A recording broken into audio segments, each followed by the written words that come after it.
Christy from Macau, China. I'm a Schwarzman Scholar at Tsinghua University. I don't have a professional or educational background in environmental studies, but I can reassure you that what I say will hold relevance.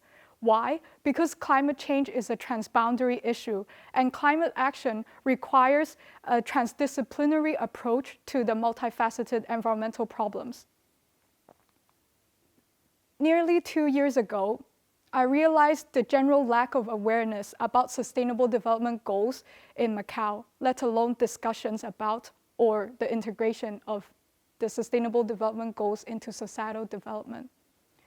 Noticing these gaps, I co-founded Generation House, a Macau-based SDG advocacy NGO with my like-minded friend. There are many ways that we could contribute to climate action, but for a society that lacks awareness and norm building for sustainable development practices and policies, education and capacity building are critical. Education and capacity building are what my team and I at Generation House dedicated ourselves to. But before I dive into what I tried to do to realize the Sustainable Development Goals, let's focus on what capacity building is. According to the United Nations Development Programme, capacity development for environmental sustainability is the process by which individuals, organizations, and societies could strengthen their abilities to address environmental issues, manage natural resources, and ensure that environmental sustainability is integrated into development planning, policy, and programs. Since the establishment of the United Nations Framework Convention on Climate Change in 1992, major efforts have been taken to enhance climate capacity building. One of the major milestones is the Paris Committee on Capacity Building, which serves the Paris Agreement but also develops the capacity of developing countries. At Generation House, I tried to localize the Sustainable Development Goals by creating initiatives that could deliver knowledge but also customize it to the needs of our various audiences. First, we have organized customized SDG capacity building workshops for all sectors of society, ranging from leading integrated resort operators and universities to a public utility service provider.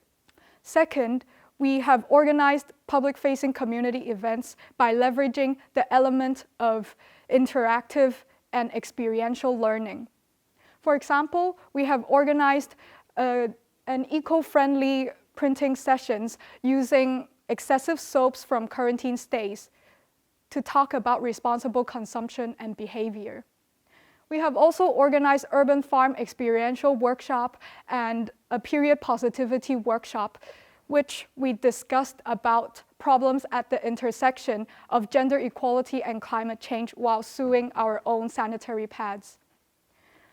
Third, we have also produced original content through our monthly bilingual newsletter, YouTube videos, social media posts, and op-ed pitches and partnerships with local media news outlets. Fourth, we have also participated in public policy commentaries like the second five-year plan in Macau. Lastly, I believe the co-creation of knowledge is essential for capacity building. Recently, we have organized the first ever local conference of Youth Macau 2022, which is officially endorsed by the Youth Constituency of Yangon under UNFCCC. During this two-day virtual conference, we have consolidated the voices of experts from various backgrounds ranging from lawmaker to ESG expert. Most importantly, I believe in the importance of informed discussion and political participation. As a result, for our last session following the discussion panels, we have also organized a climate change position statement writing workshop where youth participants wrote and drafted ideas and policy suggestions for a future sustainable Macau together. And this final output will be submitted to the Macau government, the COP27, as well as the 17th Global Conference of Youth.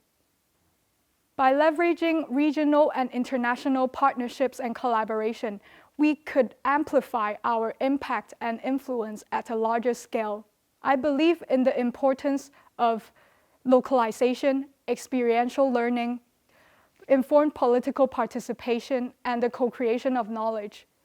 These elements would make a genuine capacity building effort for environmental sustainability. When we have meaningful conversations and capacity building, we could help to frame a new narrative and set a new policy direction for a more sustainable future. It is estimated that in the Asia-Pacific region, the Sustainable Development Goals will only be achieved by 2065, which is 35 years behind the set goal. The most alarming phenomenon is that responsible consumption and production, as well as climate action, are the goals that are regressing the most in the region. At a local level in Macau, we have been already experiencing different climate change impacts for our generation.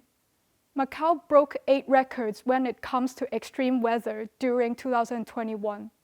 3 out of 7 Signal 10 typhoons issued since 1968 have occurred in the past 5 years.